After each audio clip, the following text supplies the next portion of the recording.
എല്ലാവർക്കും നമസ്കാരം. ഇന്ന് നമ്മൾ പറയാൻ പോകുന്നത് കേസ് 39 എന്ന് പറഞ്ഞൊരു ഹൊറർ മൂവിയുടെ കഥയാണ്. ഈ സിനിമയുടെ തുടക്കം കാണിക്കുന്നത് രാത്രി ഒരു വീടാണ്. ഒരു ഭാര്യയും ഭർത്താവും ശബ്ദം ഉണ്ടാക്കാതെ ഇങ്ങനെ സ്റ്റെയർ കയറിയിട്ട് അവരുടെ മകളുടെ ബെഡ്റൂം ഇങ്ങനെ തുറക്കാണ്. അപ്പോൾ വാതിൽ തുറന്നതും ആ കുട്ടി എഴുന്നേറ്റിട്ട് പറയും, എനിക്ക് നിങ്ങളെ കാണാം. വേഗം തന്നെ അവർ വാതിലടച്ചിട്ട് പോകും. പിന്നെ കാണിക്കുന്നത് ഒരു ചൈൽഡ് വെൽഫെയറിന്റെ ഓഫീസാണ്. അപ്പൊ അവിടെ ഒരു ആൺകുട്ടിയെ ഡീഗോയെ അവന്റെ പാരന്റ്സിനോടൊപ്പം കൗൺസിലിങ്ങിന് കൊണ്ടുവന്നേക്കാണ്. അപ്പൊ കൗൺസിലിംഗ് ചെയ്യുന്നതാണ് എമിലി ജെർക്കിൻസൺ. അപ്പൊ അവര് പറയും, നിങ്ങളുടെ മോൻ മിക്ക ദിവസവും സ്കൂളിൽ അടി ഉണ്ടാക്കാണ്. നിങ്ങളെ കണ്ടാണ് അവൻ പഠിക്കുന്നത്. നിങ്ങളുടെ വയലൻസ് അങ്ങനെ തന്നെ അവൻ ഫോളോ ചെയ്യാണ്. ഇനി ഇത് മാറ്റിയില്ലെങ്കിൽ അടുത്തത് കോർട്ടിലായിരിക്കും പോകേണ്ടി വരുന്നത്. ഇതൊക്കെ കഴിഞ്ഞ് എമിലിക്ക് ഇഷ്ടം പോലെ കോള് വരികയാണ് ഈ ചൈൽഡ് അബ്യൂസിന്റെ കേസും പറഞ്ഞുകൊണ്ട്. അപ്പൊ എമിലിയുടെ ബോസ് വെയിൻ വന്നിട്ട് ചോദിക്കും, ഇപ്പൊ എത്ര ആക്റ്റീവ് കേസാണുള്ളത്? അപ്പൊ എമിലി പറയും 38 അന്ന് ഒരെണ്ണം കൂടി ഇരിക്കട്ടെ എന്നും പറഞ്ഞ് ഒരു ഫയലും കൂടെ കൊടുക്കുകയുള്ളു. എമിലി അത് തുറന്നു നോക്കുമ്പോൾ ലിലിത്ത് എന്ന് പറഞ്ഞ ഒരു പെൺകുട്ടിയുടെ കേസാണ്. ആ കേസൊക്കെ ഡീറ്റെയിൽ ആയിട്ട് പഠിച്ചിട്ട് പിറ്റേ ദിവസം തന്നെ അവളുടെ വീട്ടിലേക്ക് ചെല്ലാണ്. ബെല്ലടിക്കുമ്പോൾ വാതിൽ തുറക്കണത് ആ കുട്ടിയുടെ അമ്മയായിരിക്കും. അപ്പൊ പകുതി എങ്ങനെ തുറന്നിട്ടുള്ളൂ. ഈ അമ്മയുടെ പേര് മാർഗരറ്റ് എന്നാണ്. അപ്പൊ എമിലി പറയും, ഞങ്ങൾ ചൈൽഡ് സർവീസിൽ നിന്നാണ്. അപ്പൊ അവര് ചോദിക്കും, 17-ാം തീയതിയല്ലേ വരേണ്ടത്? അപ്പൊ എമിലി പറയും, ഇന്നാണ് 17-ാം തീയതി. അപ്പൊ അവരുടെ പെരുമാറ്റം കണ്ടറിയാം അവർക്ക് എമിലി വന്നത് ഒട്ടും ഇഷ്ടമായിട്ടില്ല. എന്നാലും വാതിലൊക്കെ തുറന്നു കൊടുക്കും. അകത്ത് കയറുമ്പോൾ സ്റ്റെയറിന്റെ മേളിലായിട്ട് ഈ ലിലി നിൽക്കണത് കാണും. അപ്പൊ എമിലി പറയും, താഴേക്ക് വാ, ഞാൻ നിന്നോട് സംസാരിക്കാനാ വന്നത്. അപ്പൊ മാർഗരറ്റ് ലിലിയെ ഇങ്ങനെ തുറച്ചു നോക്കുന്നുണ്ട്. കൊച്ചാണെങ്കിൽ ഇങ്ങനെ പേടിച്ച് നിൽക്കാണ്. അങ്ങനെ അവർ 3 പേരും കൂടി താഴെ സംസാരിക്കാനിരിക്കുകയാണ്. അപ്പം എമിലി ചോദിക്കും, ലിലിയുടെ ഫാദറും കൂടി ഉണ്ടായിരുന്നെങ്കിൽ നന്നായിരുന്നു. അപ്പം മാർഗരറ്റ് പറയും, ലിലിയുടെ ഫാദർ ഇവിടെ ഇല്ലാന്ന്. പെട്ടെന്ന് അകത്ത് നിന്ന് ഇങ്ങനെ ഡ്രില്ല് ചെയ്യണ ഒച്ച കേൾക്കും. എമിലിക്ക് മനസ്സിലാവും അയാൾ ഇവിടെ ഉണ്ടെന്ന്. എമിലി പറയും, അന്ന് വിളിക്കാൻ പറയും. അപ്പം മാർഗരറ്റ് ഇവിടെ നിന്ന് ഇങ്ങനെ വിളിക്കുകയാണ്, എഡ്വേർഡ് ചൈൽഡ് സർവീസിൽ നിന്ന് വന്നിട്ടുണ്ട്, നിങ്ങളും കൂടെ വരണം എന്നാണ് പറയണതെന്ന്. അപ്പം അയാൾ അവിടെ നിന്ന് ദേഷ്യത്തിൽ പറയണത് നമുക്ക് കേൾക്കാം, എനിക്ക് ആരോടും ഒന്നും സംസാരിക്കാനില്ല എന്ന്. അപ്പം ഇവരെ നിർബന്ധിക്കുമ്പോൾ അയാളും വരികയാണ്. അയാൾ ആകെ ദേഷ്യത്തിലാണ് വരുന്നത്. വന്ന് ഇവരുടെ കൂടെ ഇരിക്കും. അപ്പം അന്നപ്പോൾ മുതൽ എമിലിയെ ഇങ്ങനെ തുറച്ചു നോക്കുന്നുണ്ട്. അപ്പം എമിലി പറയും, നിങ്ങളുടെ മോളുടെ അക്കാഡമിക്സ് പെട്ടെന്ന് ഡൗൺ ആയി എന്നാണ് സ്കൂളിൽ നിന്ന് പറഞ്ഞത്. മാത്രമല്ല അവൾക്ക് പെട്ടെന്ന് ഒരു ചേഞ്ചും ഉണ്ട്. അപ്പം ടീച്ചേഴ്സ് വിചാരിക്കുന്നത് ഫാമിലിയിൽ എന്തോ പ്രോബ്ലം ഉണ്ടെന്നാണ്. അപ്പം എഡ്വേർഡ് മാർഗരറ്റിന്റെ ചെവിയിൽ ഇങ്ങനെ എന്തോ പറയും. അപ്പം അവർ എമിലിയോട് പറയും, എഡ്വേർഡ് പറയണത് ഇവിടെ ഫാമിലി പ്രോബ്ലംസ് ഒന്നും ഇല്ല എന്നാണ്. അപ്പം എമിലി പറയും, പല ഫാമിലിയും അത് മനസ്സിലാക്കണമെന്നില്ല. അപ്പം ഞങ്ങൾ വന്നിരിക്കുന്നത് അത് നിങ്ങളെ ഹെൽപ്പ് ചെയ്യാനാണ്. എന്തെങ്കിലും പ്രശ്നം ഉണ്ടെങ്കിൽ ഞങ്ങളത് നിങ്ങളെ പരിഹരിക്കാൻ സഹായിക്കാം. പിന്നെ അയാൾ മാർഗരറ്റിന്റെ ചെവിയിൽ ഇങ്ങനെ എന്തോ പറയും. അപ്പം അവർ പറയും, ഇല്ല, ഞങ്ങൾക്ക് ആരുടെയും സഹായം വേണ്ട. അപ്പം എമിലിക്ക് ഇത് കണ്ടിട്ട് എന്തോ തോന്നാണ്. അപ്പം എമിലി ചോദിക്കുന്നുണ്ട്, അല്ല, നിങ്ങളുടെ ഭർത്താവ് എന്താ എന്നോട് ഇത് നേരിട്ട് സംസാരിക്കാത്ത? എന്തെങ്കിലും കുഴപ്പമുണ്ടോ? അപ്പം മാർഗരറ്റ് പറയും, എഡി ഭയങ്കര ദേഷ്യത്തിലാണ്. അപ്പോൾ ആ സമയത്ത് ആരോടും സംസാരിക്കാറില്ല. കൊച്ചിനെ നോക്കുമ്പോൾ കൊച്ചിങ്ങനെ പേടിച്ചിരിക്കുന്നുണ്ട്. അയാളാണെങ്കിൽ രൂക്ഷമായി തന്നെ എമിലിയെ നോക്കിക്കൊണ്ടിരിക്കുകയാണ്. അപ്പം എമിലിക്കും ചെറുതായിട്ട് പേടിയാവുന്നുണ്ട്. വേഗം തന്നെ അവിടെ നിന്ന് പോകും. നേരെ ചെന്ന് ഓഫീസിൽ ചെന്നിട്ട് വെയിനോട് പറയും, അവിടെ എന്തോ പ്രശ്നമുണ്ട്, നിങ്ങളൊന്ന് ഇടപെടണം. അപ്പം അയാൾ പറയുന്നുണ്ട്, ഈ തുറച്ചു നോക്കിയെന്നും പറഞ്ഞ് നമുക്ക് കേസൊന്നും എടുക്കാൻ പറ്റില്ല. ചൈൽഡ് അബ്യൂസ് ഉണ്ടോ ഫിസിക്കലി ആയിട്ട് എന്തെങ്കിലും? അപ്പം എമിലി പറയും, അതൊന്നുമില്ല, പക്ഷെ നിങ്ങളൊന്ന് വിളിച്ച് സംസാരിക്കണം, ആ കുട്ടി നന്നായി പേടിച്ച പോലെയുണ്ട്. പിറ്റേ ദിവസം തന്നെ ലിലിയും ഫാമിലിയും ഓഫീസിലേക്ക് വിളിപ്പിച്ചേക്കാണ്. അപ്പോൾ വെയിൻ്റെ മുറിയിലേക്ക് കയറേണ്ടതിന് മുമ്പ് എഡ്വേർഡ് എമിലിയെ കാണുമ്പോൾ ഇങ്ങനെ പുച്ഛിച്ച് ചിരിക്കുന്നുണ്ട്. അകത്ത് വെയിനും എമിലിയും ലില്ലിയും പാരൻസും ഒക്കെ ഇരുന്ന് സംസാരിച്ചുകൊണ്ടിരിക്കുക. അപ്പോൾ എഡ്വേർഡ് പറയും, ഞങ്ങൾ പെർഫെക്റ്റ് പാരൻസ് ഒന്നുമല്ല, പക്ഷെ മോക്കറിയാം ഞങ്ങൾക്ക് അവളെ എന്തോരം ഇഷ്ടമാണെന്ന്. അപ്പോൾ എമിലി പറയുന്നുണ്ട്, ആഹാ, നിങ്ങൾക്കിപ്പോൾ സംസാരിക്കാനുള്ള കഴിവ് തിരിച്ചു കിട്ടിയ സ്ഥിതിക്ക് ഞാനൊന്ന് ചോദിക്കട്ടെ, ലില്ലിയുടെ ഗ്രേഡ്സ് പെട്ടെന്ന് എയിൽ നിന്ന് ഡി ആയി മാറി, അതെന്തുകൊണ്ടാ? അത് മാത്രമല്ല, അവൾ എല്ലാ ദിവസവും ക്ലാസ്സിലിരുന്ന് ഉറങ്ങാണ്. എന്താണ് അവൾക്ക് വീട്ടിൽ ഉറങ്ങാൻ പറ്റാത്തത്? അപ്പോൾ എഡ്വേർഡ് പറയും, വല്ല ദുസ്വപ്നം കാണുന്നുണ്ടാവും. അപ്പോൾ വെയിനാണെങ്കിൽ ഇവരോട് സംസാരിച്ചിട്ട് വലിയ കുഴപ്പമൊന്നും തോന്നുന്നില്ല. അപ്പോൾ അവർ പുറത്തിറങ്ങുമ്പോൾ എമിലി പറയുന്നുണ്ട്, ഇവർ പറയുന്നതൊന്നും വിശ്വസിക്കേണ്ട, ഞാൻ ആ കൊച്ചിനോടൊന്ന് സംസാരിച്ച് നോക്കട്ടെ. അങ്ങനെ ലിലി വെള്ളം കുടിച്ചുകൊണ്ടിരിക്കുമ്പോൾ എമിലി അവിടേക്ക് ചെല്ലാണ്. എന്നിട്ട് പറയും, ഞാൻ കുട്ടിയായിരുന്നപ്പോൾ ആഗ്രഹിച്ചിരുന്നു എനിക്കൊരു സിസ്റ്റർ ഉണ്ടായിരുന്നെങ്കിൽ. അപ്പോൾ നമുക്ക് എന്തെങ്കിലും വിഷമങ്ങളോ അല്ലെങ്കിൽ ആരോടെങ്കിലും പറയാൻ പറ്റാത്ത കാര്യമൊക്കെ എല്ലാം തുറന്നു പറയാനായിട്ട്. നിനക്ക് അങ്ങനെ തോന്നിയിട്ടുണ്ടോ? അപ്പോൾ ആ ലിലി ഒന്നും മിണ്ടില്ല. എന്നിട്ട് ചോദിക്കും, നിനക്ക് എന്താ സംഭവിച്ചത്? എനിക്ക് നിന്നെ സഹായിക്കാൻ പറ്റും. അപ്പം ലിലി കരഞ്ഞുകൊണ്ട് പറയാണ്, എൻ്റെ പാരൻസിന് എന്നെ ഒട്ടും ഇഷ്ടമല്ല, അവർ തമ്മിൽ സംസാരിക്കണത് ഞാൻ കേട്ടതാ, എന്നെ നരകത്തിലേക്ക് പറഞ്ഞു വിടണമെന്ന്. പിന്നെ ലിലിയെ മാത്രം ഓഫീസിൽ ഇരുത്തിയിട്ട് ഇങ്ങനെ അവളുടെ സ്റ്റേറ്റ്മെൻറ്റ് റെക്കോർഡ് ചെയ്യാണ്. അപ്പം എമിലി പറയുന്നുണ്ട്, പേടിക്കണ്ട, ഞങ്ങളൊക്കെ നിൻ്റെ കൂടെ തന്നെ ഉണ്ട്. അപ്പം പുറത്ത് നിന്ന് എഡ്വേർഡ് ഇങ്ങനെ തുറച്ചു നോക്കുന്നുണ്ട്. അപ്പം വെയിൻ ചോദിക്കും, നിൻ്റെ പാരൻസ് നിന്നെ ഉപദ്രവിക്കുമെന്ന് പറഞ്ഞോ? അപ്പം ലിലി പേടിച്ചിട്ട് ഇല്ല എന്ന് പറയും. പിന്നെ അവരവിടെ നിന്ന് പോകാണ്. അപ്പം എമിലി ഇങ്ങനെ ലിലിയെ തന്നെ നോക്കി നിൽക്കുകയാണ്. അത് കഴിഞ്ഞ് കാണിക്കുന്നത് എമിലി നേരെ പോലീസ് സ്റ്റേഷനിലേക്ക് ചെല്ലാണ്. അപ്പോൾ അവിടുത്തെ ഓഫീസർ മൈക്കുമായിട്ട് എമിലി നല്ല അടുപ്പത്തിലാണ്. ഈ ചൈൽഡ് വെൽഫെയറും പോലീസൊക്കെ ഒരുമിച്ചാണല്ലോ വർക്ക് ചെയ്യണത്. എന്തെങ്കിലും കേസ് ഇതുപോലത്തെ ചൈൽഡ് അബ്യൂസിൻ്റെ വന്നു കഴിഞ്ഞാൽ പോലീസുകാർ നേരെ ഈ ചൈൽഡ് സർവീസിലേക്കാണല്ലോ കൊടുക്കണത്. അപ്പോൾ ഈ മൈക്കുമായിട്ട് നല്ല അടുപ്പത്തിലാണ് എമിലി. എന്നിട്ട് പറയും എന്നെ ഒന്ന് സഹായിക്കണം എന്ന് പറഞ്ഞ് ഈ ലില്ലിയുടെ ഫയൽ കൊടുക്കുകയാണ്. അപ്പം അയാൾ പറയുന്നുണ്ട്, നോക്ക്, വ്യക്തമായ തെളിവില്ലാതെ നമുക്ക് ഒന്നും ചെയ്യാൻ പറ്റില്ല. ഫിസിക്കലി അബ്യൂസ് ഒന്നും ചെയ്തിട്ടില്ല. അപ്പം പിന്നെ നമ്മൾ എന്തും പറഞ്ഞാൽ കേസ് എടുക്കണത്? ചൈൽഡ് നെഗ്ലിജൻസ് എന്ന് പറഞ്ഞാൽ അങ്ങനെ കേസൊന്നും എടുക്കാൻ പറ്റൂല. അപ്പം എമിലി പറയുന്നുണ്ട് ഇതിലും ഭേദം വെയിനോട് സംസാരിക്കണതാണ്. അപ്പം മൈക്ക് പറയും നീ ഒരു കാര്യം ചെയ്യും, എന്തെങ്കിലും തെളിവായിട്ടോ അപ്പം നമുക്ക് നോക്കാം. പിന്നെ കാണിക്കുന്നത് എഡ്വേർഡ് ബേസ്മെന്റിലെ തറ പൊട്ടിച്ചിട്ട് ഒരു വലിയ കുഴി എടുക്കുകയാണ്. അപ്പം ലില്ലി ഇത് ഒരു ഗ്രില്ലിൻ്റെ ഉള്ളിൽ കൂടി ഇങ്ങനെ കണ്ടുകൊണ്ടിരിക്കുകയാണ്. ആൾക്ക് നല്ല പേടിയാവുന്നുണ്ട്. പിന്നെ കാണിക്കുന്നത് ലില്ലിയെ കാണാനായിട്ട് എമിലി സ്കൂളിലേക്ക് ചെന്നേക്കാണ്. എമിലിയെ കണ്ടത് ലില്ലി ഓടി ചെന്ന് കെട്ടിപ്പിടിക്കുകയാണ്. എമിലി പറയും ഞാൻ വന്നത് നിന്നെ മറന്നിട്ടില്ല എന്ന് പറയാനാ. അപ്പം ലില്ലി പറയുന്നുണ്ട് എന്നെ പെട്ടെന്ന് എങ്ങാനും കാണാണ്ടായാൽ എന്നെ അന്വേഷിച്ച് നിങ്ങൾ വരുമോ? അപ്പോഴേക്കും സ്കൂൾ ബസ് ഇങ്ങനെ ഹോൺ അടിക്കും. അപ്പം ലില്ലി പറയും ഞാൻ പോകട്ടെ, ബസ് എങ്ങാനും മിസ്സായാൽ അവരെന്നെ വഴക്ക് പറയും. എമിലി തൻ്റെ ഫോൺ നമ്പർ കൊടുത്തിട്ട് പറയാണ് എന്തെങ്കിലും പേടി തോന്നിയാലോ ആവശ്യം വന്നാലോ എന്നെ വിളിക്കണം. പിന്നെ കാണിക്കുന്നത് രാത്രി എമിലിക്ക് ലില്ലിയുടെ ഫോൺ വരാണ്. എനിക്ക് പേടിയാവുന്നുണ്ട്, അവരെന്നെ ഇപ്പോൾ കൊണ്ടുപോകാൻ വരും, എനിക്കാണെങ്കിൽ നല്ല ഉറക്കം വരണമെന്ന് പറഞ്ഞിങ്ങനെ മയങ്ങി വീഴാണ്. എമിലി വേഗം തന്നെ അവിടേക്ക് പോകുകയാണ്. അപ്പോൾ പോകുന്ന വഴി മൈക്കിനെ വിളിച്ചിട്ട് കാര്യം പറയുന്നുണ്ട്. പിന്നെ കാണിക്കുന്നത് ലില്ലിയുടെ പാരൻസ് അവളുടെ ബെഡ്റൂമിൽ ചെന്നിട്ട് മയങ്ങി കിടക്കുന്ന ലില്ലി എടുത്തുകൊണ്ട് നേരെ അടുക്കളയിലേക്ക് ചെല്ലാണ്. എന്നിട്ട് ഓവൻ്റെ ഉള്ളിൽ കൊണ്ടുവന്ന് കിടത്തും. അപ്പോഴേക്ക് ലില്ലി ഉണരും. അവൾ അതിൽ നിന്ന് ഇറങ്ങി ഓടാണ്. പിടിച്ച് വലിച്ച് കൊണ്ടുവന്നിട്ട് പിന്നെ ഓവൻ്റെ ഉള്ളിൽ തന്നെ ഇടും.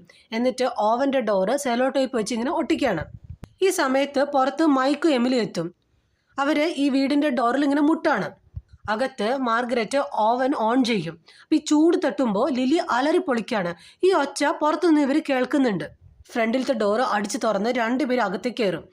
എമിലി അടുക്കളയിൽ ചെന്ന് നോക്കുമ്പോൾ ഓവൻ്റെ ഉള്ളിൽ നിന്ന് ലില്ലി അലറി പൊളിക്കുകയാണ്. വേഗം തന്നെ ആ സെലോട്ടോപ്പൊക്കെ അഴിച്ചു പറിച്ചിട്ട് ലില്ലിയെ അതിൻ്റെ ഉള്ളിൽ നിന്ന് പുറത്തേക്ക് എടുത്തിടും. എന്നിട്ട് ഒരു നനഞ്ഞ തുണി എടുത്തുകൊണ്ട് വന്ന് ലില്ലിനെ ഇങ്ങനെ തുടപ്പിക്കുകയാണ്. ഇതിനിടയിൽ മൈക്കും എഡ്വേർഡും തമ്മിൽ അടി ഉണ്ടാവുന്നുണ്ട്. ഒരു വിധത്തിൽ എഡ്വേർഡിനെ അടിച്ച് താഴെയിടും. മാർഗരറ്റ് ആണെങ്കിൽ ഒരു കത്തി എടുത്തിട്ട് എമിലിയെ കുത്താൻ പോകുന്നുണ്ട്. മൈക്ക് അവരെയും അടിച്ച് താഴെയിടാണ്. പിന്നെ കാണിക്കുന്നത് കോടതി എഡ്വേർഡിനെയും ഭാര്യയും സൈക്കാട്രിക് ഹോസ്പിറ്റലിലേക്ക് അഡ്മിറ്റ് ചെയ്യാൻ പറയാണ്. എമിലിക്കാണെങ്കിൽ അത് അത്ര ഇഷ്ടാവില്ല. അപ്പോൾ എമിലി ചോദിക്കുന്നുണ്ട് ഇനിയിപ്പോൾ എന്തിനാ ഇവാലുവേഷനൊക്കെ, ഇത്രയും തെളിവ് കൊടുത്തതല്ലേ, നേരെ അങ്ങോട്ട് പണിഷ്മെൻറ്റ് പറഞ്ഞാൽ പോരെ. അത് കഴിഞ്ഞ് കാണിക്കുന്നത് ലില്ലിയെ കാണാനായിട്ട് എമിലി ഹോസ്പിറ്റലിൽ വന്നേക്കാണ്. അവിടെ വരുമ്പോൾ ലില്ലിയുടെ അടുത്തൊരു സൈക്കോളജിസ്റ്റ് ഇരിക്കുന്നുണ്ട്. ആളുടെ പേര് ഡഗ് എന്നാണ്. അപ്പോൾ എമിലിയും ഡഗും തമ്മിൽ ഇഷ്ടത്തിലാണ്. അപ്പോൾ എമിലി ഡഗിനോട് ചോദിക്കുന്നുണ്ട് ഇപ്പം എങ്ങനെയുണ്ട്? അപ്പോൾ ഡഗ് പറയും കുഴപ്പമൊന്നുമില്ല, പക്ഷെ അവളും ഇങ്ങനെ വിചാരിച്ചിരിക്കുന്നത് അവളുടെ തെറ്റുകൊണ്ടാണ് പാരൻസ് അവളെ ഇഷ്ടപ്പെടാത്തതെന്നാണ്. പല കുട്ടികളുടെയും ചിന്ത എങ്ങനെയായിരിക്കും, ഞാനൊരു കാര്യം ചെയ്യാം, അവളെ വേറെ കുട്ടികൾക്കൊപ്പം ഒരു ഗ്രൂപ്പ് സെഷനിലിരുത്താം, ചിലപ്പോൾ അവിടെ വെച്ച് അവൾ കാര്യങ്ങൾ തുറന്നു പറയാൻ സാധ്യതയുണ്ട്. അത് കഴിഞ്ഞ് ഡഗ് പോകും. അപ്പോൾ എമിലിയെ കാണുമ്പോൾ ലില്ലി ചോദിക്കും ഡഗ് പറഞ്ഞു എന്നെ സ്റ്റേറ്റ് ഹോമിലേക്കാണ് വിടണമെന്ന്. അപ്പോൾ എമിലി പറയും കുറച്ച് നാളത്തേക്ക് നിന്നെ നോക്കാനായിട്ട് വേറൊരു ഫോസ്റ്റർ ഫാമിലിയെ കിട്ടുന്നത് വരെ നീ അവിടെ നിന്നാൽ മതി.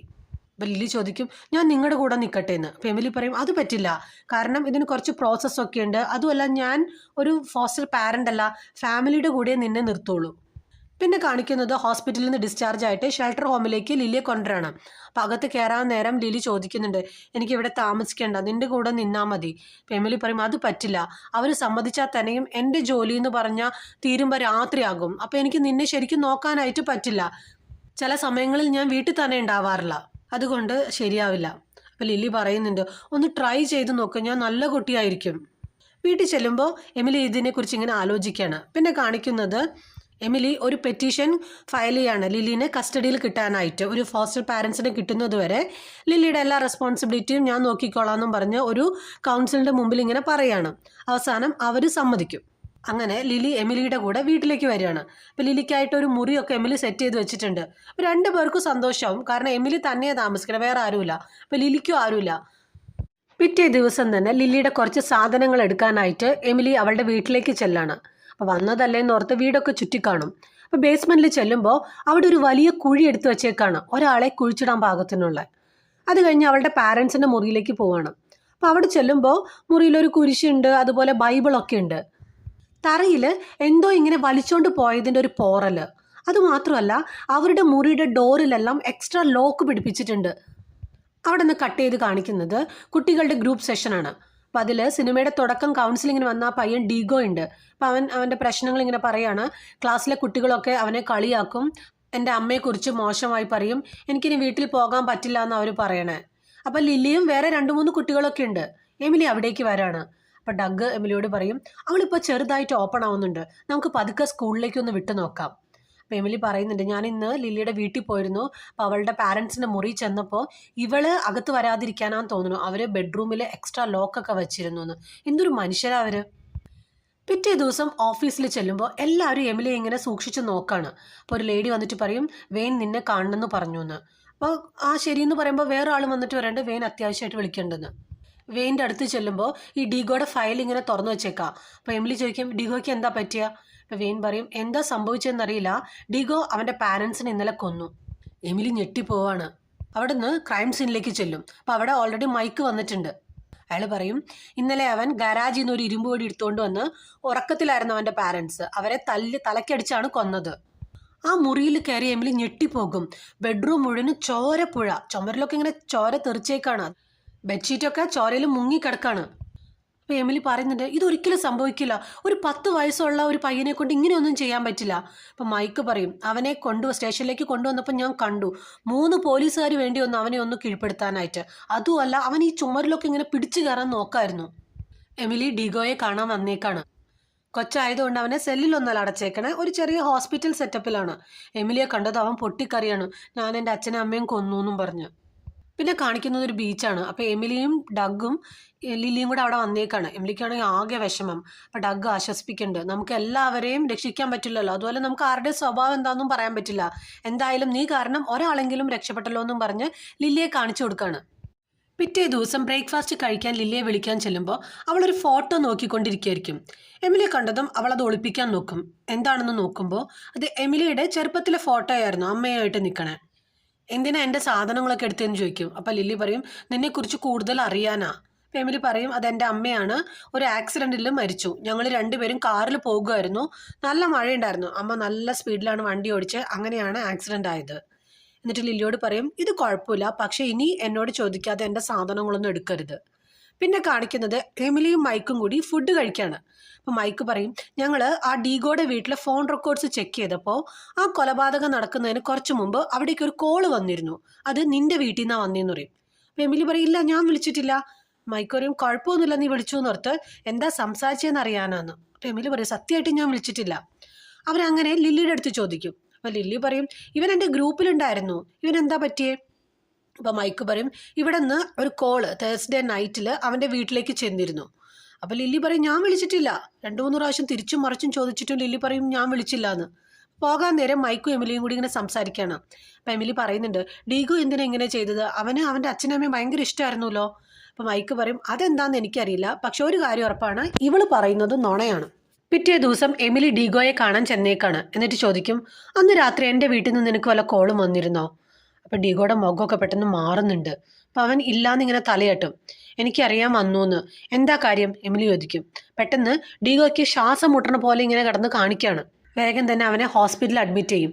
ബോധം വരുമ്പോൾ എമിലി ചോദിക്കും, ലില്ലിയാണോ നിന്നെ വിളിച്ചത്? നിന്നെ പേടിപ്പിക്കാൻ പാകത്തിന് അവൾ എന്താ പറഞ്ഞേ? അപ്പോൾ ഡീഗോ ഏതോ ഒരു ഭാഷയിൽ എമിലിയുടെ അടുത്ത് പറയും. അതിനർത്ഥം എന്താണെന്ന് വെച്ചാൽ, ഇറ്റ് വാസ് എ മാൻ, ആ വിളിച്ചത് ഒരു ആണായിരുന്നു.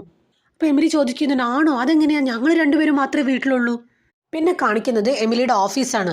എല്ലാവരും ജോലിയൊക്കെ കഴിഞ്ഞ് പോയി. അപ്പം ലില്ലി എന്നിങ്ങോട്ട് കൊണ്ടുവന്നിട്ടുണ്ട്. ആളൊരു കസേരയിൽ ഇങ്ങനെ ഇരുന്ന് കറങ്ങിക്കൊണ്ടിരിക്കുകയാണ്. എമിലി ആണെങ്കിൽ ലില്ലി ഇങ്ങനെ സൂക്ഷിച്ച് നോക്കുന്നുണ്ട്. ഈ ഡീഗോ പറഞ്ഞത് ഇങ്ങനെ മനസ്സിലേക്ക് വന്നുകൊണ്ടിരിക്കുകയാണ്.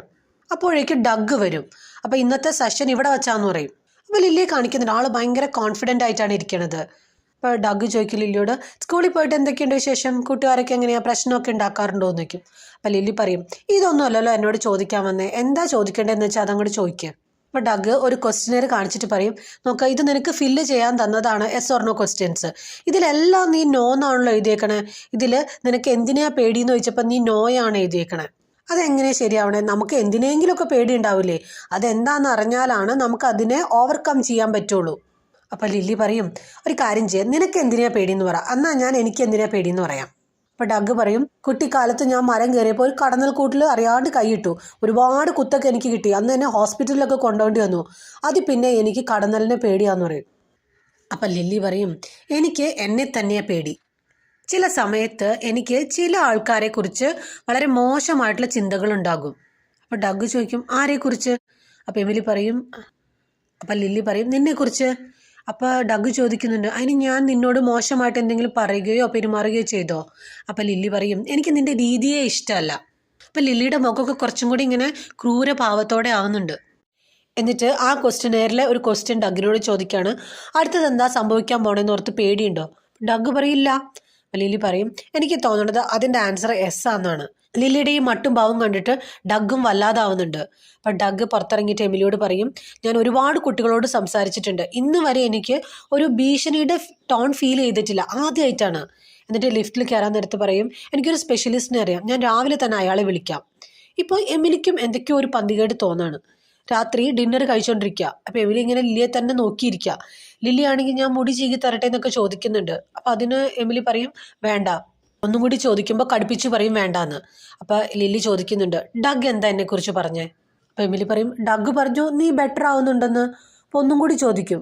അപ്പം എമിലി പറയില്ല ഒന്നും പറഞ്ഞിട്ടില്ല. ലില്ലിയെ ഉറക്കാൻ കെടുത്തിയിട്ട് എമിലി പോരും. അപ്പം നമ്മളെ കാണിക്കുന്നുണ്ട് ലില്ലി ഇങ്ങനെ കണ്ണും തുറന്നിങ്ങനെ തുറിച്ച് കിടക്കാണ്. പിന്നെ കാണിക്കുന്നത് ഡഗിൻ്റെ വീടാണ്. രാത്രി ബുക്കൊക്കെ വായിച്ചുകൊണ്ടിരിക്കുകയായിരിക്കും. പെട്ടെന്ന് ഫോൺ ബെല്ലടിക്കും. എടുക്കുമ്പോൾ അപ്പുറത്ത് നിന്ന് ഇങ്ങനെ കരകരാന്നുള്ളൊരു ഒച്ച മാത്രമാണ് നമ്മളെ കേൾപ്പിക്കണത്. പിന്നെയും ബുക്ക് വായിച്ചുകൊണ്ടിരിക്കുമ്പോൾ ഫോൺ അടിക്കണ പോലെ തോന്നാണ്. അത് കഴിഞ്ഞ് ചെവിക്ക് ഭയങ്കര വേദന, ചെവിയിൽ എന്തോ ഉള്ളതുപോലെ ഈച്ചയുടെ മുളക്കം പോലെയൊക്കെ ഇങ്ങനെ കേൾക്കുന്നുണ്ട്. ഒരു ബഡ്സ് ഇട്ടിട്ട് നോക്കുമ്പോൾ ചെവിയിൽ നിന്നൊരു കടന്നല്. വേഗം തന്നെ അതിനെടുത്തിട്ട് ടോയ്ലറ്റിൽ ഫ്ലഷ് ചെയ്യും. പിന്നെ നോക്കുമ്പോൾ ചെവിയിൽ നിന്ന് ഇങ്ങനെ 4-5 കടന്നൽ വരികയാണ്. അതിനെ എങ്ങനെയൊക്കെയോ തല്ലിക്കൊന്നിട്ട് അതിനെ ഫ്ലഷ് ചെയ്യും.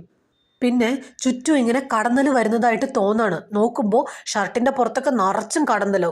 ഒരു വിധത്തിൽ ആ ഷർട്ടൊക്കെ ഊരി ബാത്ത് ടബിലിടും. പിന്നെ നോക്കുമ്പോൾ ബാത്റൂമിൽ നിറച്ചും. അപ്പം അതിനെ ഇങ്ങനെ തട്ടി തട്ടി മാറ്റുന്നതിനിടയിൽ അവിടെയൊക്കെ തട്ടി പൊട്ടലും ചീറ്റൊക്കെ വരുന്നുണ്ട്. അവസാനം ആൾ അവിടെ മരിച്ചു വീഴാണ്. പിന്നെ കാണിക്കുന്നത് ഡഗിന്റെ ഫ്യൂണറലാണ്. എമിലിക്ക് ആകെ സങ്കടമായി. രണ്ടുപേരും തമ്മിൽ ഇഷ്ടമായിരുന്നല്ലോ. ലില്ലി പയ്യെ എമിലിയുടെ കൈ പിടിക്കുമെങ്കിലും എമിലി നൈസായിട്ട് അത് മാറ്റും. അപ്പം തിരിച്ചു പോരാൻ നേരം ലില്ലി ചോദിക്കുന്നുണ്ട് നിനക്ക് തോന്നുന്നുണ്ടോ ഇത് സംഭവിച്ച ഞാൻ കാരണമെന്ന്? അപ്പം എമിലി പറയും അതൊരു ആക്സിഡന്റ് ആയിരുന്നു എന്ന്. പക്ഷെ മുഖം കണ്ടാൽ നമുക്കറിയാം എമിലിക്ക് അങ്ങനെ ഒരു ചിന്തയുണ്ട്. പിന്നെ നേരെ മൈക്കിനെ കാണാൻ പോവാണ്. അപ്പം മൈക്ക് പറയും ആത്മഹത്യ എന്നാണ് പോലീസ് റിപ്പോർട്ട്. എമിലി ചോദിക്കുന്നുണ്ട് ഒരിക്കലും ഡഗ് ആത്മഹത്യ ചെയ്യില്ല. അതുമല്ല അന്ന് ആ സെഷൻ കഴിഞ്ഞ് മുറിന്ന് ഇറങ്ങിയിട്ട് എന്നോട് ഡഗ് പറഞ്ഞതാണ് ലില്ലി അവനെ ഭീഷണിപ്പെടുത്തിയെന്ന്. അപ്പം മൈക്ക് പറയും നീ എന്താ പറയണേ, നീ ആകെ ഷോക്കിലാണ്. ഡീഗോയുടെ കാര്യം ഓർത്തിട്ട് ഇപ്പം ഡഗിൻ്റെയും. അപ്പം എമിലി പറയുന്നുണ്ട് ഡീഗോ പറഞ്ഞു അതൊരാണാണ് വിളിച്ചതെന്ന്. എൻ്റെ വീട്ടിൽ ഞങ്ങൾ 2 പേരേ ഉള്ളൂ. എൻ്റെ ഫോൺ റെക്കോർഡ് ഒന്ന് ചെക്ക് ചെയ്ത് നോക്ക്. അപ്പം മൈക്ക് പറയും ഞങ്ങളത് ഓൾറെഡി ചെക്ക് ചെയ്തു, ആരും ഡഗിനെ വിളിച്ചിട്ടില്ല. എമിലി പറയുന്നുണ്ട് അവളുടെ അച്ഛനും അമ്മയും കിടന്ന മുറിയിൽ വലിയ എക്സ്ട്രാ ലോക്ക് ഇട്ടിട്ടുണ്ടായിരുന്നു. അപ്പോൾ അവരുടെ അടുത്തേക്ക് എന്തോ വന്നിട്ടുണ്ട്. അത് ഇനി വരാതിരിക്കാൻ വേണ്ടിയിട്ടാണ് അവർ അങ്ങനത്തെ ലോക്കുകൾ പണിതത്. പിന്നെ കാണിക്കുന്നത് ഓഫീസിൽ ആരും ഇല്ലാത്ത നേരത്തെ എമിലി ലില്ലിയുടെ പാരൻസിനെ ക്വസ്റ്റ്യൻ ചെയ്യുന്നതിൻ്റെ വീഡിയോ ഇട്ട് കാണുകയാണ്. അപ്പം അതിൽ ലില്ലിയുടെ അമ്മ പറയുന്നുണ്ട് അവൾ എൻ്റെ മോളൊന്നുമല്ല, ഈവിളാണ്, അവളെ കൊല്ലണം എന്നുള്ളത് ദൈവനിശ്ചയമാണ്. അവളായിട്ട് അവളുടെ കൈ കൊണ്ട് ആരെയും കൊല്ലില്ല, പക്ഷെ അവളുടെ ചുറ്റുമുള്ളവരെല്ലാം എങ്ങനെയൊക്കെയോ മരിക്കുന്നു. എന്നിട്ട് കഴിഞ്ഞിട്ട് പറയും എനിക്ക് 2 ബ്രദേഴ്സ് ഉണ്ടായിരുന്നു, എഡ്ഡിക്ക് 3 സിസ്റ്റേഴ്സും. ഇവള് ജനിച്ച് കുറച്ച് കഴിഞ്ഞപ്പോഴേക്കും ഓരോരുത്തരായിട്ട് മരിക്കാൻ തുടങ്ങി. ഞങ്ങളെ അവൾ ഒന്നും ചെയ്യാത്തത് അവളെ നോക്കാൻ വേറെ ആളെ കിട്ടാത്തത് കൊണ്ടാണ്. വേറെ ആളെ കിട്ടിക്കഴിയുമ്പോൾ അവൾ അതും ചെയ്യും. പിറ്റേ ദിവസം തന്നെ എമിലി ഈ ലില്ലിയുടെ പാരൻസിനെ അഡ്മിറ്റ് ചെയ്ത ഹോസ്പിറ്റലിലേക്ക് ചെല്ലാണ്. അപ്പോൾ അവിടുത്തെ ഓഫീസർ പറയും മാർഗരറ്റിനെ ഇപ്പോൾ കാണാൻ പറ്റില്ല, അവർ കഴിഞ്ഞ ദിവസം ഭയങ്കര ബഹളമായിരുന്നു, അവരുടെ മേലിങ്ങനെ കത്ത് പിടിക്കണ പോലെയൊക്കെ പൊള്ളണമെന്നൊക്കെ പറഞ്ഞു. എമിലി നോക്കുമ്പോൾ അവരെ ബെഡിൽ കൈയും കാലും ഒക്കെ കെട്ടി ഇങ്ങനെ കിടത്തിയേക്കാണ്. അങ്ങനെ എഡ്വേർഡിനെ കാണും. അയാൾ എമിലിയെ കണ്ട വഴി ചോദിക്കും ആരാ മരിച്ചേ? അപ്പം എമിലി പറയും ഒരു ഫ്രണ്ട്. നിനക്ക് പേടി തോന്നുന്നുണ്ടല്ലേ, നന്നായി. അവള് ഞങ്ങളുടെ മോളൊന്നുമല്ല, നീ കരുതിയതുപോലെ നിഷ്കളങ്കയായ ഒരു കുട്ടിയുടെ ജീവനൊന്നുമല്ല നീ രക്ഷിച്ചത്. അവൾക്ക് നിന്നെ മതിയാകുന്നത് വരെ എങ്ങോട്ടും പോകില്ല. നീ എന്താ വിചാരിച്ചേ? അവിചാരിതമായിട്ടാണ് നീ അവളുടെ അടുത്തേക്ക് വന്നതെന്നാണോ? അല്ല, അവൾ ഇത് നേരത്തെ പ്ലാൻ ചെയ്തതാ. നിന്നെ 1 മൈൽ ദൂരത്തിലേ അവൾ കണ്ടിട്ടുണ്ട്. എമിലി ചോദിക്കുന്നുണ്ട് അതിന് എനിക്ക് അവളെ അറിയില്ലല്ലോ. അപ്പോൾ അയാൾ പറയും നിന്നിൽ കൈൻഡ്നെസ് ഉണ്ട്, നീ നല്ലവളാണ്, അങ്ങനെയുള്ളവരുടെ അടുത്തേക്കാണ് അവൾ ജീവിക്കണത്. ഞങ്ങൾ വലിയ ഫാമിലി ആയിരുന്നു, അവളെല്ലാം നശിപ്പിച്ചു. നമ്മൾ മനസ്സിൽ വിചാരിക്കണത് അവൾക്ക് മനസ്സിലാകും. അവള് ജനിച്ചപ്പോൾ തന്നെ അവളുടെ കൂടെ ഒരു ഡീമന്റെ ആത്മാവും ഉണ്ടായിരുന്നു. എമിലി വീട്ടിൽ ചെന്ന വഴി തന്നെ അവിടെ ഉണ്ടായിരുന്ന കുറെ ഫയലും അതുപോലെ വീട്ടിലെ ഫോണുകളെല്ലാം എടുത്ത് മാറ്റി വെക്കുകയാണ്. ഇനി ഇതിൽ കൂടി അവൾ ആരെയും വിളിക്കണ്ട. അടുക്കളയിൽ ചെന്നിട്ട് കത്തിയൊക്കെ എടുത്ത് മാറ്റുന്നുണ്ട്, ഒരെണ്ണം മാത്രം കയ്യിലെടുത്ത് വെക്കും. ജനലിൽ കൂടി നോക്കുമ്പോൾ ലില്ലി സ്കൂൾ വിട്ട് വരികയാണ്. വേഗം തന്നെ കത്തി സോഫയിൽ ഉണ്ടായിരുന്ന കുഷ്യന്റെ അടിയിൽ ഒളിച്ചു വെച്ചിട്ട് അവിടെ നിൽക്കുകയാണ്. അപ്പോൾ അകത്ത് കയറിയത് ലില്ലി പറയും, നിന്നെ കാണാത്തത് കൊണ്ടാണ് ഞാൻ ബസ്സിൽ വന്നത്. അപ്പം ലില്ലി ചോദിക്കുന്നുണ്ട്, ഇവിടുത്തെ ഫോണൊക്കെ എവിടെയാ? അപ്പം എമിലി പറയും, അത് കേടായി, അതുകൊണ്ട് ഞാൻ എടുത്ത് മാറ്റി വെച്ചു. അപ്പം ലില്ലി ചോദിക്കുകയാണ്, രണ്ടും ഒരുമിച്ചോ? എന്നാൽ ശരി, ഞങ്ങൾക്ക് ഇന്ന് ജിം ഉണ്ടായിരുന്നു, അതുകൊണ്ട് ഞാനൊന്ന് കുളിച്ചിട്ട് വരാമെന്നും പറഞ്ഞ് ബാത്റൂമിലേക്ക് പോവാണ്. പോണ വഴി ലില്ലി ചോദിക്കുകയാണ്, എൻ്റെ അമ്മയെ അവർ നന്നായി നോക്കുന്നുണ്ടോ? അപ്പം എമിലി ചോദിക്കും, അത് എനിക്കെങ്ങനെ അറിയാം? അല്ല, നീ ഇന്ന് പോകുമെന്ന് പറഞ്ഞില്ലേ എന്ന്. അപ്പം എമിലി പറയും, ഇല്ല, ഞാൻ അങ്ങനെ പറഞ്ഞില്ലാലോ. അപ്പം ലില്ലി പറയും, എന്നാൽ പിന്നെ ഞാൻ സ്വപ്നം കണ്ടതായിരിക്കും. എമിലിക്ക് മനസ്സിലായി അവിടെ പോയ കാര്യം ലില്ലി അറിഞ്ഞിട്ടുണ്ടെന്ന്. പിന്നെ കാണിക്കുന്നത് എമിലി ചൈൽഡ് സർവീസിന് അവിടെ പോയിട്ട്, അപ്പോൾ ഈ ഫോസ്റ്റർ പാരൻസിനെയൊക്കെ കുട്ടികൾക്ക് അറേഞ്ച് ചെയ്ത് കൊടുക്കുന്നത് നാൻസിയുടെ ഡിപ്പാർട്ട്മെൻറ്റാണ്. അപ്പം നാൻസിയോട് ചോദിക്കും, ലില്ലിക്കുള്ള ഫോസ്റ്റർ പാരൻസിനെ കിട്ടിയോ? ഇപ്പം നാൻസി പറയും, ഇല്ല, എന്നാൽ അതൊന്ന് വേഗം ശരിയാക്കാമോ? അപ്പം നാൻസി ചോദിക്കുന്നുണ്ട്, നീയല്ലേ ചോദിച്ച് കസ്റ്റഡി മേടിച്ചത്, പിന്നെ എന്താ ഇപ്പം നിൻ്റെ പ്രശ്നം? അപ്പം എമിലി പറയും, അത് ഞങ്ങൾ തമ്മിൽ അങ്ങോട്ട് വർക്കൗട്ട് ആവണില്ല. അത് കഴിഞ്ഞ് കാണിക്കണത് ലില്ലിയുടെ തെറാപ്പി സെഷനിൽ ഇങ്ങനെ എമിലി വന്നേക്കാണ്. അപ്പം ഡഗ് പോയത് കാരണം ഇപ്പോൾ വേറൊരു ടീച്ചറാണ്. അപ്പം സെഷൻ കഴിഞ്ഞ് വേറൊരു കുട്ടിയുടെ ചെവിയിൽ ലില്ലി ഇങ്ങനെ എന്തോ പറയുന്നത് കേൾക്കും. എമിലി പേടിച്ചു പോകും. ഇനി ആ കുട്ടിയുടെ അടുത്ത് എന്താ പറയണേന്ന് അറിയില്ലല്ലോ. വേഗം ചെന്ന് ലില്ലി അവിടെ നിന്ന് വലിച്ചോട്ട് പോവാണ്. അപ്പം ഇത് കാണുമ്പോൾ ആ ടീച്ചർ എമിലിയെ വഴക്ക് പറയുന്നുണ്ട്, പിള്ളേരോട് ഇങ്ങനെയൊക്കെയാണ് പെരുമാറണേന്ന്. അപ്പം വേഗം തന്നെ ലില്ലി പറയും, അയ്യോ അത് കുഴപ്പമില്ല ടീച്ചർ, എമിലിക്ക് ഭയങ്കര ജോലിയിൽ സ്ട്രെസ് ഉണ്ട്, അതുകൊണ്ടാ, അല്ലെങ്കിൽ എന്നോട് ഭയങ്കര സ്നേഹമാണ്, നന്നായിട്ടാണ് പെരുമാറണേ. ടീച്ചർ ഇനി ഇങ്ങനെ പെരുമാറരുതെന്ന് എമിലിക്ക് വാണിംഗ് കൊടുക്കാണ്. ലിഫ്റ്റിൽ കയറാൻ നേരം എമിലി പറയും, ഇനി നീ ആ തെറാപ്പി സെഷനിലേക്ക് പോകണ്ട. അപ്പം ലില്ലി ചോദിക്കുന്നുണ്ട്, അതെന്താ? അപ്പം എമിലി ഒന്നും പറയില്ല. അപ്പം ലില്ലി ഇങ്ങനെ അതെന്താന്ന് ഇങ്ങനെ ചോദിച്ചുകൊണ്ടിരിക്കുകയാണ്. ലിഫ്റ്റിൽ കയറിയിട്ട് ഒന്നുകൂടെ ചോദിക്കും, ഉറപ്പാണോ എന്ന്. അപ്പം എമിലി പറയും, അതെ. പെട്ടെന്ന് ലില്ലി എമിലിയെ ഇങ്ങനെ തുറിച്ചു നോക്കാണ്. ലിഫ്റ്റ് ആണെങ്കിൽ സ്പീഡിൽ ഇങ്ങനെ താഴേക്ക് പോകാൻ തുടങ്ങും. എമിലി ആണെങ്കിൽ പേടിച്ചിങ്ങനെ കണ്ണു അടച്ചിരിക്കുകയായിരിക്കും. പെട്ടെന്ന് ലിഫ്റ്റ് തുറക്കണ ഒച്ചയായിട്ട് കണ്ണു തുറന്ന് നോക്കുമ്പോൾ കുഴപ്പമൊന്നുമില്ല, എല്ലാം നോർമലാണ്, എല്ലാം തോന്നിയതായിരുന്നു. അപ്പം ലില്ലി എമിലിയെ ഇങ്ങനെ നോക്കി ചിരിച്ചുകൊണ്ട് ഇങ്ങനെ നടന്നു പോവാണ്. എമിലിക്ക് ഇപ്പോൾ ഒന്നും ചെയ്യാൻ പറ്റില്ല, കൊണ്ടുവന്ന് വിടാനും പറ്റില്ല, പറഞ്ഞു വിടാനും പറ്റില്ല. പിന്നെ കാണിക്കുന്നത് എമിലി ലില്ലിയുടെ പാരൻസ് ചെയ്തതുപോലെ ബെഡ്റൂമിൽ എക്സ്ട്രാ ലോക്ക് ഫിറ്റ് ചെയ്യാണ്. അതിനിടയിൽ ഒരു സ്ക്രൂ ഊരിപ്പോകും. നോക്കുമ്പോൾ അതും പിടിച്ചുകൊണ്ട് ലില്ലി നിൽക്കാണ്. എമിലി പേടിച്ചു പോകും. ലില്ലി ആണെങ്കിലും എമിലി ഇങ്ങനെ സൂക്ഷിച്ച് നോക്കിയിട്ട് ഒരു ഗുഡ് നൈറ്റും പറഞ്ഞു പോവാണ്. ഓഫീസിൽ രാത്രിയായിട്ട് എമിലി പോയിട്ടില്ല. വീട്ടിലേക്ക് പോകാനൊരു പേടി. ഫോണിൽ ഏതോ ഒരു പാരൻസായിട്ട് സംസാരിക്കുമായിരിക്കും. പെട്ടെന്ന് ദേഷ്യം വന്ന് അവരുടെ അടുത്ത് ഷൗട്ട് ചെയ്യുന്നുണ്ട്. അപ്പോഴേക്കും വെയിൻ വരും. എന്നിട്ട് പറയും, ഇനിയിപ്പോൾ നീ ഇവിടെ ഇരിക്കണ്ട, ഇവിടെ ഇരിക്കാനുള്ളൊരു മെൻറ്റാലിറ്റി ഒന്നും നിനക്കില്ല, വീട്ടിലേക്ക് പോ. അപ്പോൾ വെയിനിനൊരു ഫോൺ വരാണ്. നിനക്കാന്നും പറഞ്ഞ് എമിലിക്ക് ഫോൺ കൊടുക്കും. നോക്കുമ്പോൾ ലില്ലി ആയിരുന്നു. ഞാൻ തനിച്ചാ വീട്ടിലുള്ളതെന്ന് എമിലിക്ക് അറിഞ്ഞുകൂടെയെന്ന് ചോദിക്കും. വേഗം തന്നെ എമിലി കോള് കട്ട് ചെയ്ത് ഫോൺ വെച്ചിട്ട് മേളിലേക്ക് നോക്കുമ്പോൾ വെയിനെ കാണില്ല. താഴേക്ക് നോക്കുമ്പോൾ ഫോണും അവിടെ ഇല്ല. എല്ലാം തോന്നിയതായിരുന്നു. നോക്കുമ്പോൾ അന്ന് ലില്ലി ഓഫീസിൽ വന്നപ്പോൾ ഇരുന്ന കസേര ഇങ്ങനെ ഇരുന്ന് കറങ്ങിക്കൊണ്ടിരിക്കുകയാണ്. വീട്ടിലെത്തുമ്പോൾ ലില്ലിയുടെ അടുത്ത് ഒന്നും മിണ്ടാതെ നേരെ പോയി ബെഡ്റൂമിൽ കതക് അടയ്ക്കാണ്. അപ്പോൾ ലില്ലി പറയുന്നുണ്ട്, എന്നെ ഇഗ്നോർ ചെയ്യരുത്, എൻ്റെ അമ്മയും ഇതുപോലെ എന്നെ ഇഗ്നോർ ചെയ്യുമായിരുന്നു. രാത്രിയാണെങ്കിൽ നല്ല ഇടിയും മഴയാണ്. ലില്ലി ഡോറി വന്ന് മുട്ടുണ്ട്, എമിലി ഞാൻ അകത്തേക്ക് വരട്ടെ, എനിക്ക് നല്ല പേടിയാവുന്നുണ്ട്. എമിലി വാതിലോർക്കോ പേടിച്ചൊരു സ്ക്രൂ ഡ്രൈവറും പിടിച്ച് ബെഡിൽ തന്നെ ഇങ്ങനെ ഇരിക്കുകയാണ്. കുറച്ച് കഴിഞ്ഞ് നോക്കുമ്പോൾ ലില്ലിയുടെ ഒച്ചയൊന്നും കേൾക്കണില്ല. അതുമല്ല, ഡ്രസ്സ് വെച്ച കബോർഡിൽ നിന്ന് ഒരു ശബ്ദം കേൾക്കും. ചെന്ന് നോക്കുമ്പോൾ ലില്ലിയുടെ അമ്മ മുഖമൊക്കെ പൊള്ളി എമിലിയുടെ മേത്തേക്ക് ഇങ്ങനെ ചാടി വീഴാണ്. എമിലിയാണെങ്കിൽ പേടിച്ച് ഡോറും തുറന്ന് പുറത്തേക്ക് ഓടും. അതും പുറകെ ഉണ്ടാവും. ഓടി അവിടെ നിർത്തിയിട്ട് ഒരു ബസ്സിൻ്റെ ഉള്ളിലേക്ക് കയറാണ്. അപ്പോൾ ഡ്രൈവർ ചോദിക്കുന്നുണ്ട്, എന്തിനാ ഇങ്ങനെ പേടിച്ച് ഓടുന്നത്, പുറത്ത് ആരുമില്ലല്ലോ എന്ന്. അപ്പോൾ എമിലി പേടിച്ച് നോക്കുമ്പോൾ പുറത്ത് ആരുമില്ല, അതും തോന്നിയതായിരുന്നു. വേഗം കാറും എടുത്ത് പോകാൻ നോക്കുമ്പോൾ അതേ അതിലിരിക്കുന്നു ലില്ലി. അപ്പോൾ ലില്ലി പറയുന്നുണ്ട്, കുട്ടികളെ തനിച്ചാക്കി പോയാൽ ജയിലിൽ പോയേണ്ടി വരും, നീ എന്തിനാ ഇങ്ങനെ പേടിക്കണേ, ഞാൻ എന്ത് പറഞ്ഞാലും നീ അനുസരിച്ചോളണം, എനിക്ക് ഐസ്ക്രീം വേണമെന്ന് പറഞ്ഞാൽ അത് മേടിച്ചു തരണം, എനിക്ക് പുതിയ ഡ്രസ്സ് വേണമെന്ന് പറഞ്ഞാൽ അതും മേടിച്ചു തരണം. എമിലി ഇങ്ങനെ പേടിച്ച് കരയാണ്. അപ്പം ലില്ലി പറയും, എന്തിനാ പേടിക്കണേ, ഇതൊക്കെ ഒരു തുടക്കമാണ്. പിറ്റേ ദിവസം ജോലിക്ക് പോയപ്പോൾ നാൻസിയെ കാണും. അപ്പോൾ നാൻസി പറയുന്നുണ്ട്, ലില്ലിക്ക് ഒരു ഫോസ്റ്റർ പാരൻസ് റെഡി ആയിട്ടുണ്ടെന്നും പറഞ്ഞ് ഒരു ഫാമിലിയുടെ ഫോട്ടോ കാണിക്കുകയാണ്. അച്ഛനും അമ്മയും 2 കുട്ടികളും. പക്ഷെ ഇത് കണ്ടിട്ട് എമിലിക്ക് സന്തോഷമൊന്നും തോന്നിയില്ല. കാരണം ഇവിടെ നിന്ന് വിട്ട് അവിടേക്ക് ചെന്ന് കഴിഞ്ഞാലും ആ ഫാമിലിയുടെ കാര്യത്തിന് ഒരു തീരുമാനമാകും. എമിലി എഡ്വേർഡിനെ കാണാൻ ചെല്ലാണ്. അപ്പോൾ അയാൾ പറയും, അവളെ കൂടെ നിർത്താനും പറ്റില്ല, പറഞ്ഞു വിടാനും പറ്റില്ല, അവളെ കൊല്ലണം, അതുമാത്രമാണ് ഒരു സൊല്യൂഷനുള്ളൂ, അതും അവൾ ഉറങ്ങുമ്പോൾ മാത്രമേ അത് പറ്റുള്ളൂ. ഞങ്ങൾ എല്ലാ രാത്രിയും അവളുടെ മുറിയിൽ പോയി നോക്കുമായിരുന്നു. നിങ്ങൾ വന്ന ആ രാത്രിയാണ് കുറേ നാളുകൾക്ക് ശേഷം അവളൊന്ന് ഉറങ്ങിയത്. ഒരിക്കലും പേടിക്കരുത്, നിങ്ങൾ പേടിച്ചില്ലെങ്കിൽ അവൾക്ക് നിങ്ങളെ ഉപദ്രവിക്കാൻ പറ്റില്ല. രാവിലെ ഉറക്കം എഴുന്നേറ്റ് എമിലി TV-യിൽ എന്തോ ഇങ്ങനെ പ്ലേ ചെയ്യണ ഒച്ച കേട്ട് ചെന്ന് നോക്കുമ്പോൾ എഡ്ഡിയെയും മാർഗരറ്റിനെയും ചോദ്യം ചെയ്യണ വീഡിയോ ലില്ലി ഇങ്ങനെ ഇരുന്ന് കണ്ടുകൊണ്ടിരിക്കുകയാണ്. എന്നിട്ട് പറയും, ആദ്യമൊന്നും ആർക്കും ഒരു കുഴപ്പമുണ്ടാവില്ല, പിന്നെയാണ് എല്ലാവർക്കും സീക്രട്സ് തുടങ്ങുന്നത്. അവരും അങ്ങനെയായിരുന്നു. പക്ഷെ അവർക്കറിയില്ലായിരുന്നു അവരുടെ സീക്രട്സ് എല്ലാം എനിക്ക് മനസ്സിലാവുന്നുണ്ടെന്ന്. അവർ ചിന്തിക്കുന്നത് എന്താണെന്ന് എനിക്ക് അറിയാൻ കഴിയുമായിരുന്നു. പിന്നെ കാണിക്കുന്നത് മാർഗരറ്റിനെയാണ്. ദേഹം മുഴുവൻ ഇങ്ങനെ തീ പിടിക്കണ പോലെ തോന്നിയിട്ട് അവര് സെല്ലിൽ കിടന്ന് അലറി വിളിക്കുകയാണ്. എഡ്ഡി ആണെങ്കിൽ മെസ്സിൽ ഫുഡ് കഴിച്ചുകൊണ്ടിരിക്കുകയായിരിക്കും. പെട്ടെന്ന് തൊട്ടു മുമ്പിലിരിക്കുന്ന ആള് എഡ്ഡിയെ ഇങ്ങനെ പൈശാചികമായ ചിരിയോടുകൂടി നോക്കുന്നുണ്ട്. പെട്ടെന്ന് ലില്ലിയുടെ വോയിസ് പോലെ അയാൾ സംസാരിക്കുകയാണ്. ലില്ലിയാണെന്ന് തോന്നിയിട്ട് ഒരു ഫോർക്ക് എടുത്തിട്ട് അയാളെ കുത്തിക്കൊല്ലും. പോലീസുകാർ ഇയാളെ കീഴ്പ്പെടുത്താൻ നോക്കുന്നതിനിടയിൽ അയാളുടെ തന്നെ ഫോർക്ക് കണ്ണി കുത്തിയിട്ട് അയാൾ മരിച്ചു വീഴാണ്.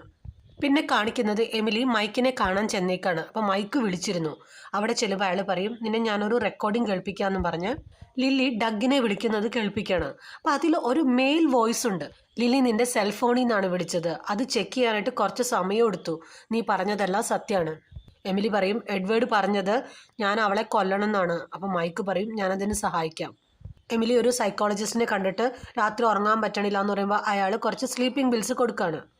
മൈക്ക് ആരും കാണാതെ സ്റ്റേഷനിൽ നിന്ന് ഒരു ഷോട്ട് ഗൺ എടുത്ത് ഇറങ്ങാണ്. എമിലി വീട്ടിൽ ചെന്ന് നോക്കുമ്പോൾ ഫയലുകളെല്ലാം ഇങ്ങനെ ചിതറിക്കിടക്കാണ്. ബെഡ്റൂമിൽ ചെന്ന് നോക്കുമ്പോൾ കട്ടിലിനടിയിലായിട്ട് ഒരു ബോർഡ്, അതിലാണെങ്കിൽ ഡീഗോയുടെ, ഡഗ്ഗിൻ്റെ എല്ലാവരുടെ ഫോട്ടോ ഇങ്ങനെ മാർക്ക് ചെയ്ത് വച്ചേക്കാണ്. അടുത്തത് മൈക്കിൻ്റെ ഫോട്ടോയാണ്. പിന്നെ കാണിക്കുന്നത് മൈക്ക് കാർ പാർക്കിങ്ങിലേക്ക് ഇങ്ങനെ നടന്നു പോകുമ്പോൾ ഏതോ ഒരു മൃഗത്തിൻ്റെ ഇങ്ങനെ മുരൾച്ച കേൾപ്പിക്കുന്നുണ്ട്. വണ്ടിയിൽ കയറിയതും തിരിഞ്ഞു നോക്കുമ്പോൾ ബാക്ക് സീറ്റിൽ ഒരു പട്ടി, അത് മൈക്കിൻ്റെ കഴുത്തിൽ കടിക്കുകയാണ്. ഇതിനിടയിൽ അറിയാതെ അയാളുടെ ഗണ്ണും പൊട്ടുന്നുണ്ട്.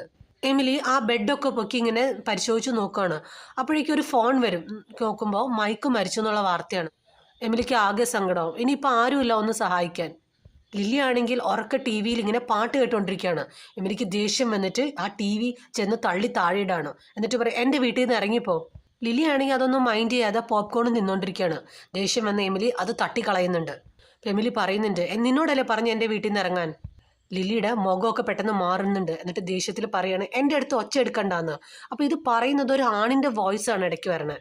എമിലി പേടിച്ച് മുറി കയറി കതക് അടയ്ക്കുകയാണ്. എന്നിട്ട് ഒരു വലിയ മേശ വലിച്ച് ആ ഡോറിൻ്റെ മുമ്പിൽ വെക്കും തുറക്കാതിരിക്കാനായിട്ട്. കുറച്ച് കഴിയുമ്പോൾ ലില്ലി പുറത്ത് വന്നിട്ട് പറയും, സോറി എമിലി, ഞാൻ അങ്ങനെയൊന്നും ഉദ്ദേശിച്ചല്ല, നമുക്കൊന്ന് സംസാരിക്കാം, എന്ത് പ്രശ്നം ഉണ്ടെങ്കിലും ഒന്ന് സംസാരിച്ചാൽ തീർക്കാം നമുക്ക്. എമിലി തുറക്കില്ല. പെട്ടെന്ന് ലില്ലി വാതിലിൽ ശക്തമായിട്ട് ഇടിക്കുകയാണ്. ആ ഇടിയിൽ എമിലിയുടെ ലോക്കും വാതിലിൻ്റെ മുമ്പിൽ വെച്ച മേശയൊക്കെ തെറിച്ച് നീങ്ങാണ്. വേഗം തന്നെ എമിലി കട്ടിലിൻ്റെ അടിയിലേക്ക് കയറും. ലില്ലി മുറിയിലേക്ക് വന്നിങ്ങനെ സംസാരിക്കുമ്പോൾ ഒരു ആണിൻ്റെ വോയിസ് ആണ് ഇടയിൽ വരണത്. എന്നിട്ട് ഒരു സ്ക്രൂ ഡ്രൈവർ എടുത്തിട്ട് താഴെ ഇങ്ങനെ കുത്തും. അപ്പം നമ്മൾ ആ കൈ കാണിക്കുന്നുണ്ട്, അതൊരു ഡീമണിൻ്റെ കൈ പോലെയാണ്. എന്നിട്ട് കട്ടിലിൻ്റെ അടിയിലേക്ക് ഇങ്ങനെ കുനിഞ്ഞു നോക്കും. അപ്പം എമിലി ചോദിക്കുന്നുണ്ട്, നിനക്ക് എന്താ വേണ്ടേ? അപ്പം ലില്ലി പറയും, നീ എന്നെ സ്നേഹിക്കണം. അപ്പം പേടിച്ചിട്ട് എമിലി പറയും, ഓക്കെ ഞാൻ ചെയ്യാം. പിന്നെ കാണിക്കുന്നത് എമിലി ഈ സ്ലീപ്പിംഗ് പിൽസൊക്കെ കലക്കി ലില്ലിക്ക് ഒരു ചായ ഉണ്ടാക്കി കൊടുക്കുകയാണ്. ലില്ലി ആ ചായയൊക്കെ കുടിക്കും. എന്നിട്ട് എമിലി പറയും, ശരിയാ, ഞാനാ ഈ പ്രശ്നമൊക്കെ ഉണ്ടാക്കി ഇത്ര വഷളാക്കിയത്, ഇന്ന് മുതൽ നമ്മൾ പഴയ പോലെ തന്നെയായിരിക്കും. അപ്പം ലില്ലി പറയുന്നുണ്ട്, അതാ നല്ലതാ, ഇല്ലെങ്കിൽ ആർക്കെങ്കിലുമൊക്കെ എന്തെങ്കിലും പറ്റും. അത് കഴിഞ്ഞ് രാത്രി ലില്ലി ഉറങ്ങിയെന്ന് ഉറപ്പ് വരുത്തിയതിന് ശേഷം എമിലി ലില്ലിയുടെ മുറി ലോക്ക് ചെയ്തിട്ട് ആ വീടിന് തീയിടാണ്. അപ്പോൾ വീട് നിന്ന് ഇങ്ങനെ കത്താണ്. കുറച്ച് കഴിയുമ്പോഴേക്ക് ഫയർഫോഴ്സൊക്കെ വരും. എല്ലാം ഇങ്ങനെ കത്തിപ്പോയി. ഓഫീസർ ചോദിക്കുന്നുണ്ട്, ഇനി ആരെങ്കിലും അകത്തുണ്ടോയെന്ന്. എന്തെങ്കിലും എമിലി പറയാൻ തുടങ്ങുമ്പോഴത്തേക്കും നോക്കുമ്പോൾ ലില്ലി അവിടെ നിൽക്കുകയാണ്. എന്നിട്ട് എമിലിയുടെ അടുത്ത് വന്നിട്ട് പറയും, നീ ചെയ്തത് ഒട്ടും ശരിയായില്ല. ഒരു പോലീസ് ഓഫീസർ വന്നിട്ട് പറയും, നിങ്ങൾക്കിന്ന് താമസിക്കാനായിട്ട് ഒരു സ്ഥലം ഞങ്ങൾ കണ്ടുപിടിച്ചു തരാം, ഞങ്ങളെ ഫോളോ ചെയ്ത് പോന്നോളാൻ പറയും. അപ്പോൾ ഇവരും ഇങ്ങനെ പുറകെ പോകുകയാണ്. എന്തോ ഇങ്ങനെ ആലോചിച്ചിട്ട് എമിലി ആ വണ്ടി വേറെ റൂട്ടിലേക്ക് ഓടിക്കുകയാണ്. അപ്പോൾ ലില്ലി ഇങ്ങനെ പറയും, നിൻ്റെ അമ്മയ്ക്ക് നിന്നെ ഒട്ടും ഇഷ്ടമായിരുന്നില്ല, അപ്പം നിനക്ക് തന്നെ അറിയാം അന്ന് നടന്നതൊരു ആക്സിഡൻ്റ് അല്ല, അവർ മനഃപൂർവ്വം ചെയ്തതാണ്. ഇതൊക്കെ കേട്ട് എമിലി ഇങ്ങനെ ഷോക്കായിട്ട് നിൽക്കുകയാണ്. എന്നിട്ട് ലില്ലിയോട് ചോദിക്കുന്നുണ്ട്, നീ ആരാണ്?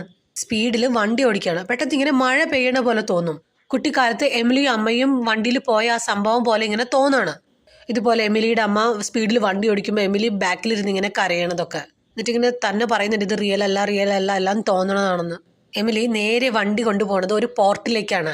എന്നിട്ട് അവിടെ വണ്ടി ഇടിച്ച് താഴെ വെള്ളത്തിലേക്ക് ഇങ്ങനെ വീഴാണ്. കാറിൻ്റെ ഉള്ളിലൊക്കെ ഇങ്ങനെ വെള്ളം കയറിക്കൊണ്ടിരിക്കുകയാണ്. നോക്കുമ്പോൾ ലില്ലി ബോധം കെട്ട് കിടക്കണോ. എമിലി വേഗം തന്നെ ഡോറ് തുറന്ന് പുറത്തിറങ്ങാൻ നോക്കും. അപ്പോൾ ലില്ലി ഇങ്ങനെ കയ്യിൽ കയറി പിടിക്കും. അപ്പോൾ എമിലി പറയുന്നുണ്ട്, എനിക്ക് ഇനി നിന്നെ പേടിയില്ല. എന്നിട്ട് ലില്ലിയെ ബാക്ക് സീറ്റിൻ്റെ അവിടേക്ക് വലിച്ചു കൊണ്ടുപോയിട്ട് ആ ഡിക്കിയുടെ അവിടേക്ക് ഇങ്ങനെ മുക്കി പിടിക്കുകയാണ്. അപ്പോൾ അത് ഡിക്കിയുടെ അവിടെ നിന്ന് ഇങ്ങനെ പുറത്തേക്ക് വരുമ്പോൾ നമ്മളെ കാണിക്കുന്നുണ്ട്, അതൊരു ഡീമണിൻ്റെ ഫേസ് ആണ്. ഒരു വിധത്തിൽ കാറിൻ്റെ ഡോറ് തുറന്ന് രക്ഷപ്പെടാൻ നോക്കുമ്പോൾ അത് കാലി കയറി പിടിക്കും. അതിനെ ചവിട്ടി താഴെ ഇട്ടിട്ട് മേളിലേക്ക് ഇങ്ങനെ നീന്തി കയറാണ്. ഇതും കാണിച്ചുകൊണ്ടാണ് ഈ സിനിമ അവസാനിക്കുന്നത്. ഈ സിനിമയ്ക്ക് വേറൊരു വേർഷനുണ്ട്. അതിലെങ്ങനെയാണെന്ന് വെച്ചാൽ ഒരാൾ വന്നിട്ട് ഇവരിങ്ങനെ വെള്ളത്തിലേക്ക് വീണ് കാണുമ്പോൾ രണ്ടുപേരെയും രക്ഷിക്കുന്നതായി കാണിച്ചിട്ട്. സിനിമ എല്ലാവർക്കും ഇഷ്ടമായി എന്ന് വിചാരിക്കുന്നു. അടുത്ത മൂവിയുമായി വേറെ വീഡിയോയിൽ കാണാം. ബൈ.